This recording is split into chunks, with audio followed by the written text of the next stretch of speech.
Não perca mais nenhum vídeo da TV Evangelizar. Inscreva-se agora!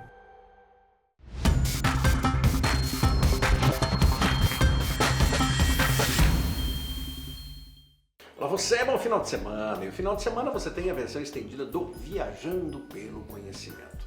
Seu encontro conosco, com o Instituto Educacional Eureka, com a equipe Eureka e, é claro, com o Viajando pelo Conhecimento. Durante a semana, de segunda a sexta-feira, você nos acompanha aqui nesse espaço. Pertinho, ali no comecinho da tarde, pertinho das 2 horas, você tem o Viajando pelo Conhecimento, nos seus 2 minutinhos de informação. Aos sábados, finais de semana, você tem a versão estendida do Viajando.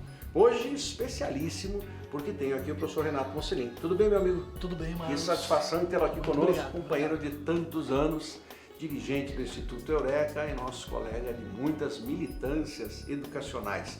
O programa de hoje é uma homenagem, não é, professor Mocelin? É verdade. Homenagem à mulher na história. Nós acabamos de passar o transcurso de mais um Dia Internacional da Mulher e tem toda aquela polêmica, porque só comemorar esse dia não serve.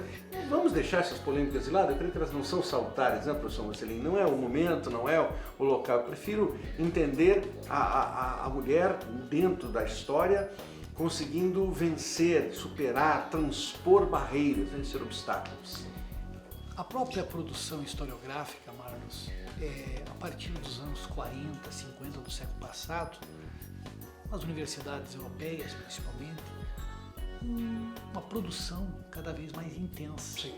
Nós vamos ter, em língua portuguesa, a tradução de uma obra monumental coordenada pelo Georges Liby, História das Mulheres. Exatamente. Então você tem lá as mulheres no mundo antigo, as mulheres na Idade Média, Renascimento, Iluminismo, mulheres no século XIX, mulheres no século XX. Eu escrevi faz muito tempo uma história das mulheres da antiguidade. Perfeito, vamos contar para o nosso telespectador, para a nossa Um telespectadora. material assim para tornar acessível aquilo que a produção acadêmica estava produzindo. A ideia que a gente tem, muitas vezes, é equivocada, é que houve uma evolução da condição da mulher que foi sempre melhorando. Sim. Não. Não. No Egito dos faraós, a mulher tinha uma condição muito boa. Sim. A mulher tinha personalidade jurídica, podia comprar, vender, trocar. A mulher podia ter seu próprio negócio. A mulher podia pedir a separação. Pasmem, telespectadores. Hoje, em algumas regiões do interior do Egito, a condição da mulher é pior Do que era hoje. a época de Ramsés II, há mais de 3.000 anos atrás. Entre os gregos, a condição da mulher, a mulher era considerada uma menor, a mulher não tinha personalidade jurídica, a mulher estava subordinada ao pai, ou então ao marido, ou se não tivesse nem pai nem marido, a um filho ou a um parente do sexo masculino. Então a condição das mulheres de Atenas, tanto que as mulheres não tinham direitos políticos. Você, para ser cidadão em Atenas, você deveria ter mais de 18 anos, no período clássico, ser filho de pai e de mãe ateniense. Pai e mãe. Agora, os escravos não tinham direitos políticos, os estrangeiros, os metecos e as mulheres. No mundo romano, as mulheres da elite até que tinham alguma voz, porém a mulher também não tinha a cidadania. Sim. E quando a gente salta na história, o iluminismo, século XVIII, os pensadores iluministas, progressistas em muitas questões, como Rousseau, Voltaire, Montesquieu, eles repetiam os discursos médicos, Que já se praticaram lá atrás. Exato. que a mulher era inferior física e intelectualmente. O Rousseau, o grande Rousseau, chegou a dizer a seguinte besteira, que o status, a condição da mulher era ser mãe. O Denis Diderot, dizia que a mulher não estava preparada para as funções públicas devido à inconstância de humor. O Kant dizia que a mulher ela era muito mais sensível para o belo, mas que ela não estava qualificada para as ciências e para a filosofia. Sim. O que o grande Kant estava completamente equivocado. Né? Então, só para nós entendermos que a construção desta valorização da figura feminina ela é uma construção heróica, inclusive para superar, né, usei há pouco na abertura do preâmbulo do programa, superar, transpor esses obstáculos de conceitos fechados e conceitos colocados a público por grandes nomes das reflexões, dos pensamentos. Então, superar, transpor esses paradigmas é algo que só mesmo o tempo constrói. E gostei muito da colocação quando você diz, ainda hoje há, e sempre há o que superar, porque no imaginário, no intrínseco, quase como se fosse em uma célula do indivíduo masculino, está a conjectura de que a mulher é inferior. E você diz bem, inferior física e intelectualmente, ou seja, que pensamentos ultrapassados, mas que infelizmente para alguns, isso se cumpre até hoje, deixando a mulher num espaço interno, não permitindo que a mulher busque transcenda para o espaço externo. O cristianismo representou, Marlos, um grande avanço no que diz respeito à condição da mulher. Aquela passagem E é bíblica, curioso isso, é curioso. Aquela passagem bíblica, né, em que Jesus salva lá a adúltera, né, que ia ser morta por apedrejamento, é um exemplo sintomático. No mundo romano, as crianças podiam ser abandonadas, e geralmente crianças do sexo feminino. Sim. O cristianismo vai proibir essa prática. E nos primeiros tempos, nas comunidades cristãs, as mulheres participavam ativamente. Paulo teve lá a Júnia, a Febe, que eram pregadoras da Boa Nova. Infelizmente, ao longo da Idade Média, passou-se a difundir uma misoginia. Exato. E as mulheres começaram a ser excluídas. Mas isso não tem nada a ver com a doutrina cristã, mas sim com uma concepção retrógrada daqueles que viam as mulheres, entre aspas, como concorrentes e usavam esse poder para dominá-las. A passagem bíblica, ao professor Mocelin se refere, Novo Testamento para todos. Não importa se católicos ou evangélicos, o Novo Testamento é igual, são 27 livros que estão ali datados. Os 4 evangelhos, Mateus, Marcos, Lucas, João, os 4 evangelhos, depois você tem Atos, a igreja. E curiosamente, naquele momento em que Jesus diz assim, olha, quem te condena? Então, todos estavam ali querendo, né, insuflados, vamos chacinar, vamos apedrejar, porque essa era uma morte cruel. A pessoa ficava ali e era dilacerada pelas pedras, pedriscos, eram pedras mesmo, dilaceravam os ossos da pessoa. Então, é uma dor muito grande, era uma morte vexatória, humilhante em todos os sentidos. Mas chega um momento que Jesus deixa assim bem claro, olha, e alguém aqui, a quem não tiver nenhum delito, quem não tiver nenhum pecado, quem não tiver nenhuma mácula, quem não tiver nenhum defeito, joga a primeira pedra. Ninguém faz isso. E Jesus sabiamente, que está a palavra dura, mas que ele poderia ter dito a um homem também. Bom, agora ninguém te condena, eu também não. Vá e não peques mais. Duríssimo dizer isso, vá e não peques mais. Porque qual era o pecado dela naquele momento, a transgressão? A transgressão era não valorizar-se. Não doar, não dizer assim, eu sou mulher, eu não posso ficar me entregando por uma moeda, 2 moedas e dizer que isso é suficiente. Você tem um valor maior. Eu sempre entendi essa faceta também. Claro que há várias interpretações que outros poderão colocar, mas a minha particularidade é que entender assim, a valorização da figura feminina, dizendo assim, vá e não peques mais. Por quê? Porque isso vai contra a tua natureza. Ao longo do século XIX, com a Revolução Industrial, as mulheres vão se constituindo uma mão de obra mais barata. Sem dúvida. Exploradas. E quando os homens iam para as guerras, as mulheres davam conta.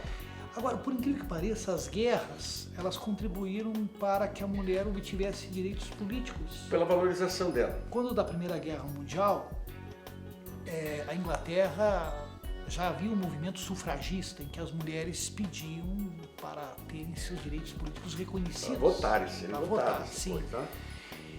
E milhares de mulheres vão trabalhar nas fábricas, milhares de mulheres vão trabalhar na produção, inclusive, de armamentos. Sim.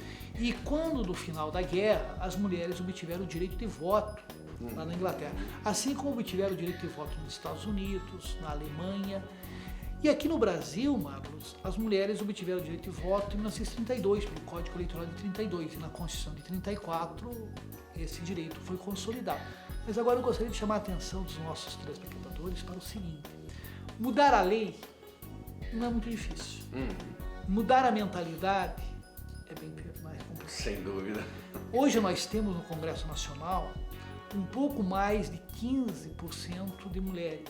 513 deputados federais, anote aí, você que está ouvindo, 513 deputados federais, 81 senadores, 594 representantes do Legislativo.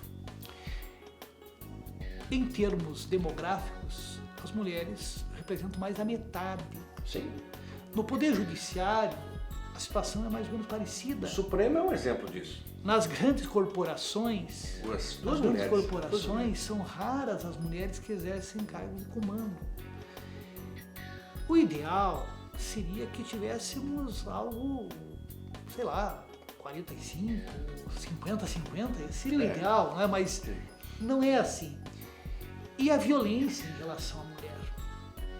Você veja, Marlos, que nos anos 30, 40 do século passado, o sujeito matava a mulher e alegava a legítima defesa da honra. Exatamente. Você é advogado, professor Mocelin, historiador e advogado. Você que é um apaixonado pela literatura, lembra do livro São Bernardo, né, como Paulo Honório tratava lá a esposa dele, Madalena. Quer dizer, essa era a maneira como a mulher era tratada. E, infelizmente, proliferam os crimes. O crime de feminicídio tem aumentado enormemente. E você veja que essa violência, ela decorre, em grande parte, da nossa formação patriarcal. Ah, mas ela, entre aspas, me traiu. Muitas mulheres são traídas, nem por isso matam. Porque aí não poderiam lá atrás alegar a legítima defesa da honra. Quer dizer, mas simplificando, né, professor Mocelin, o homem mata a mulher porque ela o traiu. Então, legítima defesa da honra. A mulher mata o marido, não é nada, ela vai presa, né? Sim. Então você citou muito bem os romances psicológicos extraordinários da literatura brasileira. O olhar se volta para São Bernardo, em Graciliano Ramos, das Bandas de Alagoas, escrevendo São Bernardo. A história de Paulo Honório é um espetáculo. E ele só é vencido no exato instante em que ele compreende que jamais conseguiria sobrepujar a mulher, porque ele é o grande derrotado. E ele culpará a natureza, que lhe deu essa vida agreste, essa alma agreste. Faço sempre um paralelo de uma obra mais icônica, diria divertida, porém dramática, Gabriela Cravo e Canela. O professor Mocelin, nascido, entendia que frequentar o Bataclan, a casa de conveniências, nas bandas de ilhéus, era normal ao homem. Sim. Mas a esposa dele, então casada, a Gabriela, o traindo, isso não seria possível. E qual seria a paga da traição? A morte. Sim. Então, Gabriela Cravo e Canela é um espetáculo para você. Desmistifique a ideia de novelas, de filmes, não é nada disso, desmitire da cabeça. Gabriela Cravo e Canela é uma quebra de paradigma, quando a mulher mostra que ninguém pode trair na verdade. Ou seja, nem homem, nem mulher, porque os parâmetros têm que ser iguais, de respeitabilidade, que é o que Gabriela falou. E se isso acontecer, né, haja separação. Sem dúvida. Você não tem o direito, muito comum, né, nas lidas do direito, que o sujeito, ele não quer a separação. E aí, muitas vezes, ocorrem discussões e o sujeito acaba matando a mulher. Então, nós precisamos de uma educação através da história, da sociologia, da psicologia. Das ciências humanas. Para que a juventude... Porque, Marlos, tem gente que já está numa certa idade que não tem mais jeito. Se nós não injetarmos princípios éticos, morais, e aqueles que são cristãos, mas genuinamente cristãos, né? Sim. Que o cristianismo é pródigo em aspectos virtuosos que devemos insuflar na juventude, nós não teremos um mundo melhor e teremos as estatísticas aumentando. O que esperar de um país que em 2017 teve mais de 63 mil homicídios. O que esperar? Que país é esse? Saudando aquela música que já tem 40 anos e continua tão viva. Que país é esse? Grande semana a você! Aproveite seu domingo e continue conosco. De segunda a sexta-feira você tem Viajando pelo Conhecimento, sua versão normal, a estendida aos sábados, sempre para refletir. Obrigado, professor Marcelinho. Obrigado. Caminhada boa, até a próxima semana. Continue com Viajando pelo Conhecimento, continue aqui com a TV Evangelizar.